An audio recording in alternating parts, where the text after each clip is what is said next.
Kobaran api membakar sejumlah bangunan permukiman padat penduduk Jalan Kerendang Barat, Tambora, Jakarta Barat. Banyaknya material bangunan yang mudah terbakar membuat kobaran api dengan cepat merambat dari satu bangunan ke bangunan lainnya. Warga panik dan berusaha menyelamatkan diri. Belum diketahui pasti penyebab terjadinya kebakaran, namun asal api diduga dari korsleting listrik di salah satu bangunan yang tengah ditinggal pemiliknya. Ya, jadi bahan-bahan isinya ini konveksi, jadi bahan-bahan bis, kayak baju-baju untuk dikirim ke toko-toko, seperti itu. Ini rata-rata tempat tinggal semua, Pak? Tempat tinggal di belakang rumah penduduknya. Ini emang ditinggalkan oleh pemilik, karena ini gudang. Nggak ada orang ya? Nggak ada orang. Petugas pemadam kebakaran Jakarta Barat dengan menerjunkan 21 unit mobil pemadam dan 105 personil agar api cepat dipadamkan. Belum diketahui jumlah rumah yang terbakar. Dari Jakarta, Miftahul Gani, iNews melaporkan.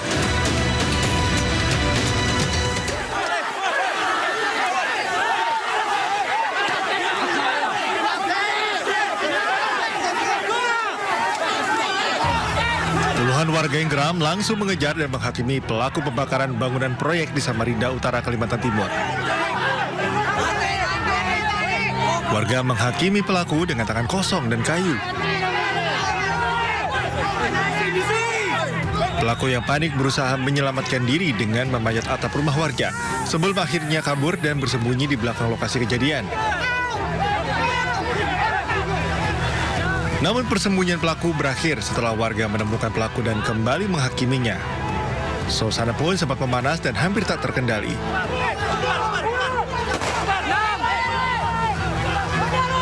Petugas kepolisian yang tiba di lokasi melepaskan tembakan peringatan ke udara untuk membubarkan massa. Keributan ini diduga dipicu persoalan antar sesama pekerja proyek terkait pembagian daging kurban yang membuat pelaku tersinggung hingga berujung penganiayaan dan dugaan pembakaran gedung. Si korban mendapat bagian daging kurban dan si pelaku ini menanyakan ada dapat amplop kah? Nah, si korban menjawab tidak ada. Mungkin karena dengan pernyataannya tersebut dia merasa tersinggung dan akhirnya dia memukul si korban dengan menggunakan gear mengenai kepala atas sebelah kiri. Akibat kejadian ini, satu orang menderita luka di bagian kepala, sementara pelaku kini telah diamankan polisi untuk menjalani pemeriksaan lebih lanjut. Dari Samarinda, Kalimantan Timur, Ardi Wirya, iNews melaporkan. Selamat pagi, Nata. Halo. Pagi pemirsa, pagi Nata. Pagi juga Priska, Iyo, gimana? saya mau nyanyi dulu. Oke. 17 Agustus tahun 45, itulah hari kemerdekaan kita. Oke. 17 Agustus 1945. 17.845. Ya, ini sama aja kayak harga dolar sekarang. Oke. 17.845. Ya kan? Nah sekarang, tapi bahkan kemarin sekitar jam 12 ya, zuhur ini sempat naik di angka 17.900. Cuma akhirnya turun lagi. Naik turun. Masih segitu-segitu ya. Ya memang. Tapi masalahnya ini kalau misalnya kita terus ada angka kenaikan terus, ini akan berdampak ke semua hal. Iya, ke ekonomi, ya ke harga barang-barang ya. Aduh, jadi masyarakat semuanya baik di desa maupun di kota kena imbasnya dong ya, Betul. Nata ya. Tapi yang agak menarik lagi, kemarin tuh sempat ada statement yang mengatakan bahwa Wakil Menteri Pertanian mengatakan jika justru dengan adanya kenaikan harga dolar ini justru malah membuat petani ini pada happy. Tapi kalau kita Petani happy kan? kita pikir secara logika, dari mana happy-nya? Karena pertama pupuk ini pasti mahal banget. Kemudian untuk bahan-bahan lain, terutama kita kan masih banyak nih impor misalnya dari gandum dan lain-lain untuk bahan baku kayak terigu dan lain-lain, terus kemudian plastik. Ini kan bahan bakunya kan impor dan menggunakan mata uang dolar. Belum lagi mesin-mesin pertanian, spare part kendaraan juga semuanya kaitannya sama dolar. Itu dia. Jadi sama aja sih kalau misal dibilang petani akan mendapat keuntungan lebih besar, ya nggak ngaruh juga karena modalnya juga besar juga. Gimana? Atau mungkin pertimbangannya mengeluarkan statement itu ada pertimbangan lain yang kita tidak pahami. Kita tunggu pencerahannya dari Menteri Pertanian. Apa sih yang membuat yakin bahwa petani-petani kita merasakan hal baik gitu dari kenaikan dolar ya. Pemirsa, kita akan bahas tentang kenaikan dolar terhadap rupiah di Sindo Today, program yang akan menghadirkan informasi terhangat hari ini bersama saya Priska Papilaya. Dan saya Nara Arman. Sebelum kita memulai seluruh rangkaian Sindo Today, redaksi kami juga telah menyiapkan 3 berita pilihan dan ini dia.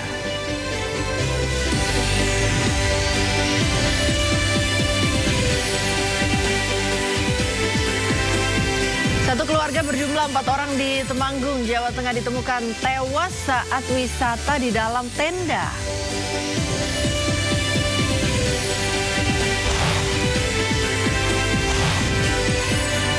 Bandar Abbas, Iran diserang Amerika Serikat di tengah proses negosiasi damai.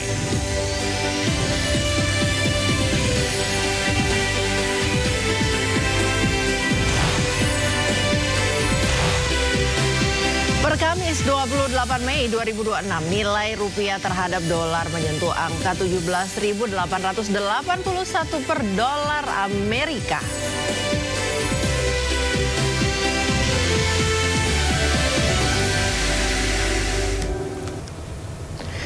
Pemirsa, kita awali Sindo Today dari Kota Bukit Tinggi, Sumatera Barat. Sebuah rumah berlantai 2 semi permanen terbakar. Akibat seorang lansia tewas lantaran masuk ke dalam rumah untuk menyelamatkan benda berharga saat kebakaran.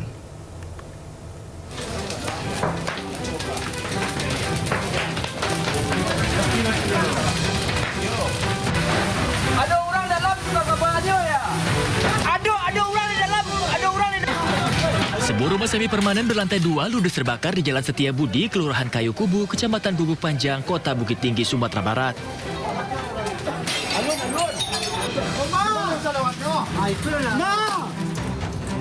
Situasi kian panik saat seorang lansia terjebak di dalam rumahnya yang terbakar. Warga dan petugas memecahkan kaca rumah dan mendobrak pintu untuk menyelamatkan korban.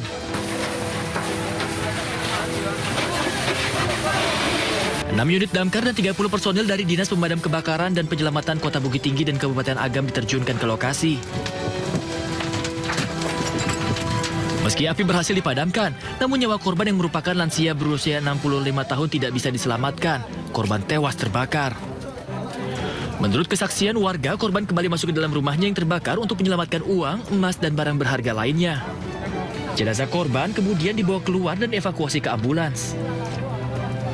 Belum diketahui penyebab pasti kebakaran. Diduga api pertama kali muncul dari bagian dapur rumah saat korban sedang memasak daging kurban. Hingga kini polisi masih menyelidiki penyebab pasti kebakaran. Dari Bukit Tinggi, Sumatera Barat, Wahyu Sikumbang, A-News melaporkan. Pemirsa, sebuah bus melaju dari arah Tegal menuju Cirebon terbakar di jalur Pantura Rawa Urip, Kecamatan Pangenan, Kabupaten Cirebon, Jawa Barat. Ya, kebakaran diduga akibat korsleting listrik dari bagian mesin pendingin bus. Coy, kebakaran. Inilah video amatir kobaran api membumbung tinggi membakar sebuah bus dari arah Tegal menuju Cirebon, Jawa Barat di jalur Pantura Rawa Urip, Kecamatan Pangenan, Kabupaten Cirebon, Kamis siang. Kebakaran ini berawal saat bus dari arah Tegal menuju Cirebon, kemudian penumpang bus melihat kepulan asap dari dalam kabin. Sopir bus langsung menepikan bus, namun naas kobaran api cepat membesar.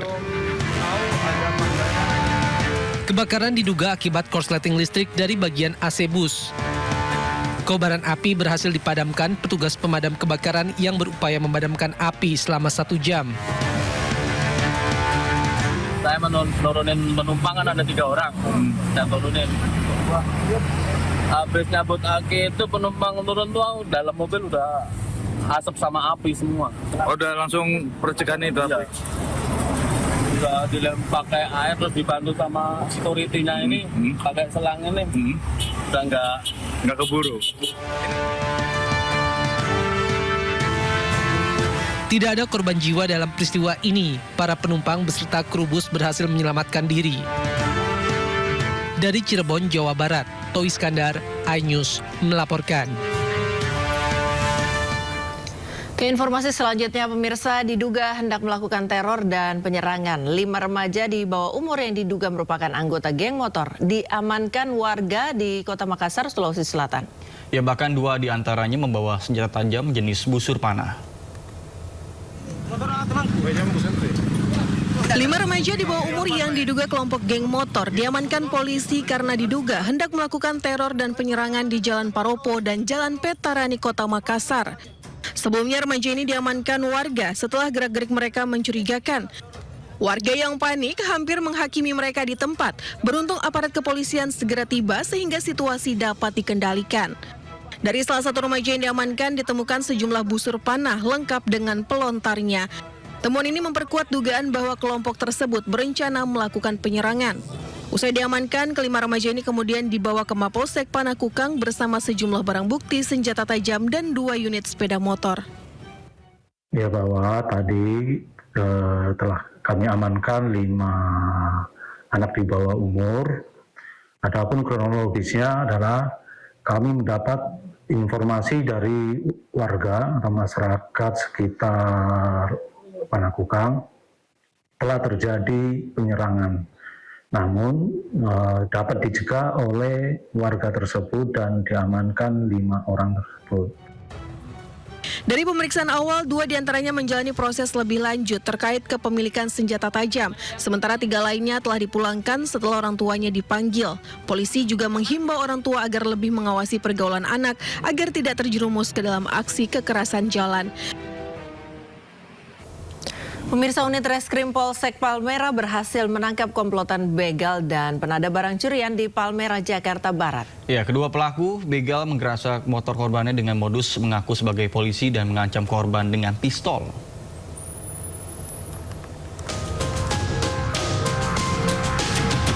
Seperti inilah cara 2 orang pelaku begal memepet motor korban di kawasan Palmerah, Jakarta Barat.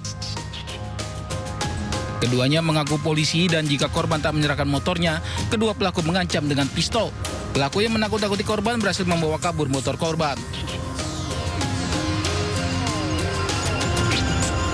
Usai adanya laporan korban, Polsek Palmerah, Jakarta Barat melakukan penyelidikan dan menangkap 3 pelaku. 2 orang diantaranya pelaku begal motor dan 1 orang lainnya sebagai penadah motor hasil curian. Kedua pelaku yang merupakan residivis dengan kasus serupa melakukan aksinya dengan modus berpura-pura sebagai polisi yang memepet dan merampas motor korban. Modus operandinya pelaku 3 orang tersebut pepet rampas dan mengaku sebagai anggota polisi. Kemudian korban ditanyakan membawa obat-obat larang. Atas perbuatannya, para pelaku terancam hukuman 9 tahun penjara. Dari Jakarta, Miftahul Gani, iNews melaporkan. Pemirsa, sakit hati karena kerap dirundung. Seorang pemuda nekat menghabisi nyawa teman kerjanya. Ya, peristiwa terungkap setelah warga digegerkan dengan temuan mayat terkubur di area persawahan di Jalan Antasura, Darmasaba, Badung.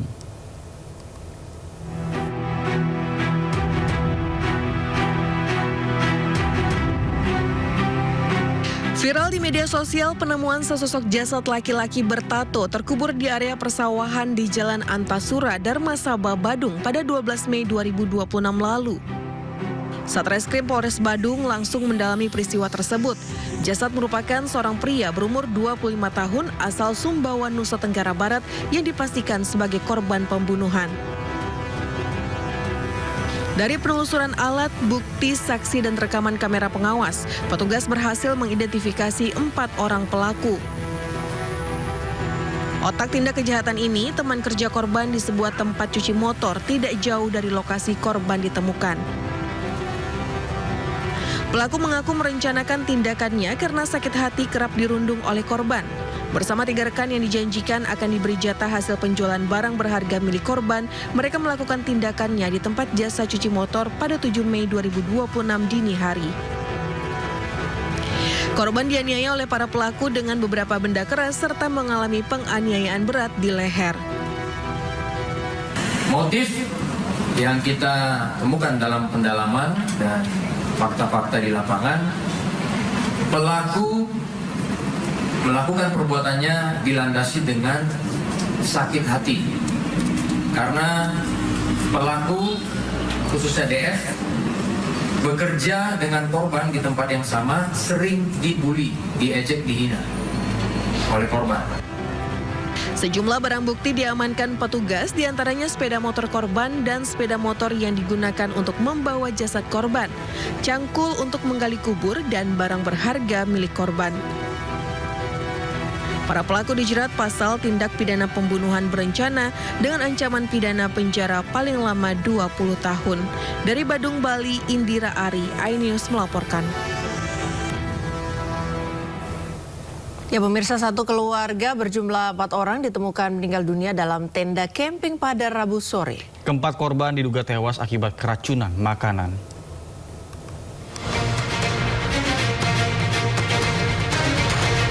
Satu keluarga beranggotakan 4 orang ditemukan meninggal dunia di dalam tenda sebuah tempat wisata di Kabupaten Temanggung, Jawa Tengah.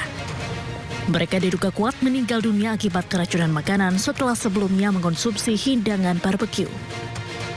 Kasat Reskrim Polres Temanggung Ibtu Komang Mahendra Deputra menjelaskan, peristiwa tragis ini pertama kali diketahui oleh pihak pengelola tempat wisata yang curiga karena tenda korban terus tertutup rapat padahal sudah melewati jadwal waktu check-out. Saat diperiksa, petugas menemukan seluruh anggota keluarga sudah dalam kondisi tidak bernyawa.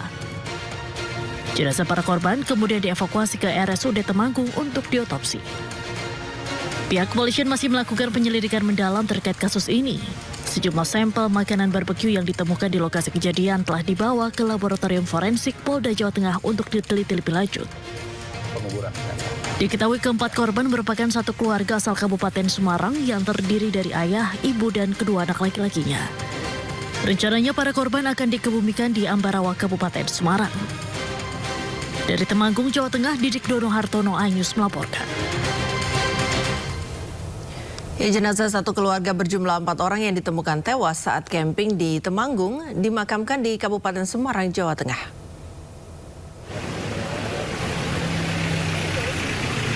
Iring-iringan 4 mobil ambulans yang membawa jenazah Muhammad Ali Munawar beserta istri dan 2 anaknya tiba di rumah duka di Dusun Bendosari, Desa Kebumen, Kabupaten Semarang, Kamis sore. Keempat jenazah disambut ratusan warga dan para pelayat yang telah menunggu untuk memberikan penghormatan terakhir. Usai disolatkan, jenazah pun diberangkatkan menuju ke tempat pemakaman umum Sorogeni. Kematian keempatnya secara misterius saat berwisata glamping begitu mengguncang keluarga. Pihak keluarga pun berharap polisi bisa mengungkap penyebab pasti kematian para korban.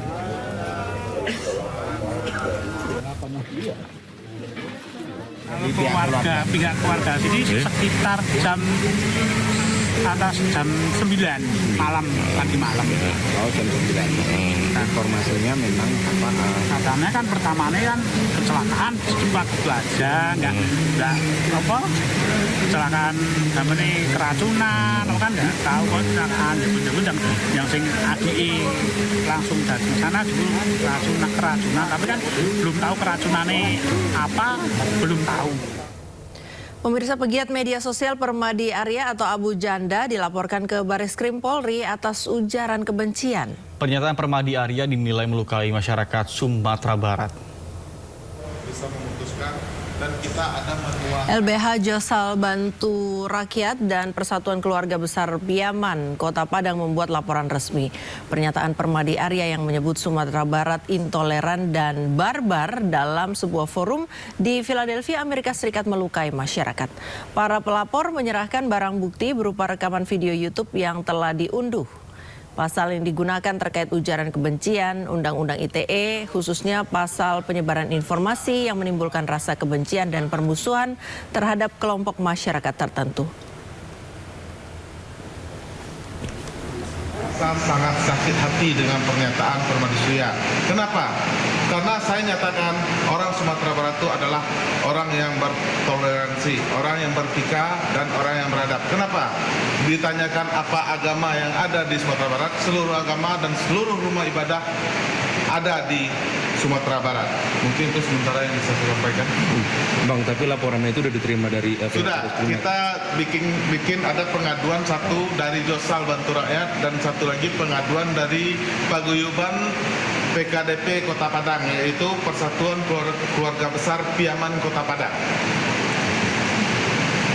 Bang, kan Permadi Arya bilang bahwa dia tidak pernah berniat untuk menghina masyarakat Sumbar, tapi memang dia menilai bahwa ini hanya dilandaskan atas kebencian terhadap dia. Menanggapi hal itu gimana, Bang?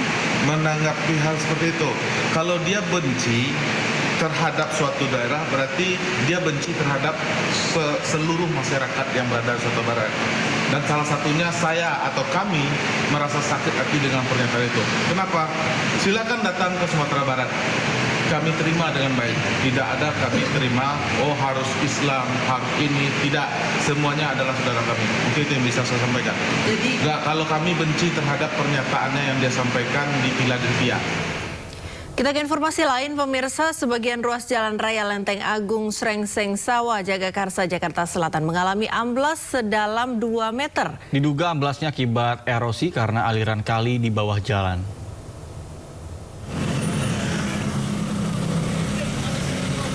Beginilah kondisi Jalan Raya Lenteng Agung Srengseng Sawah, Jagakarsa, Jakarta Selatan yang amblas pada Kamis malam.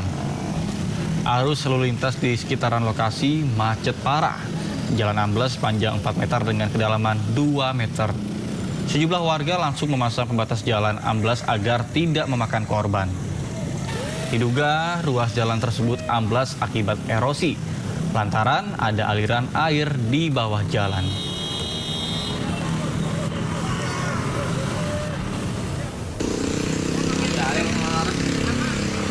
Sementara itu minimnya pembatas jalan di lokasi jalan ambles membuat seorang pengendara motor terperosok Jumat dini hari. Warga membantu korban keluar dari lubang sedalam 2 meter tersebut menggunakan tangga. Beruntung korban selamat tanpa mengalami luka-luka.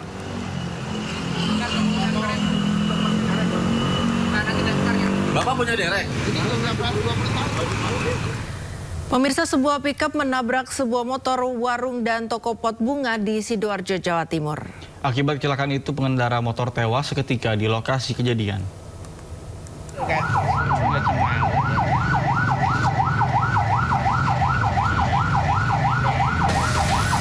Seorang pengendara motor tewas dan sepeda motornya rusak parah usai ditabrak pickup di kawasan Jalur Tengkorak, Jabaran Balong Bendo, Sidoarjo, Jawa Timur.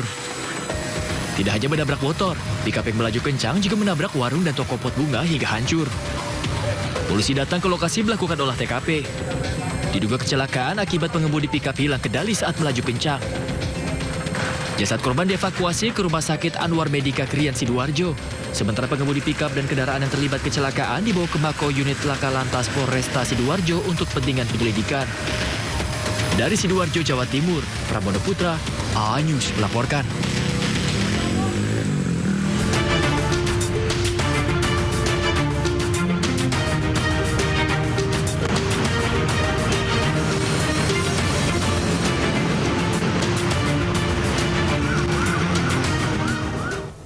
Pemirsa, saatnya kita simak pantauan arus lalu lintas. Kami telah terhubung dengan Bribda Jessica Renden dari NTMC Polri yang kini berada di kawasan Simpang Tugu Tani, Jakarta Pusat. Baik, selamat pagi Bribda Jessica. Bagaimana pantauan lalu lintas dari tempat Anda melaporkan? Silakan.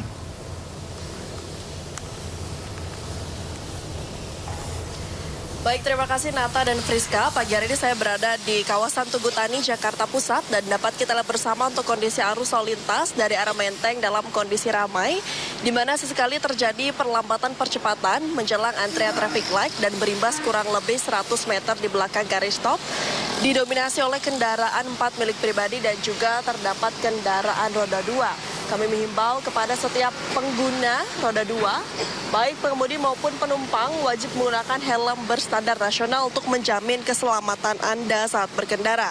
Sedangkan untuk kondisi arus lalu lintas dari arah Cikini juga demikian, masih dapat melaju dengan kondisi kondusif lancar selepas antrian traffic light.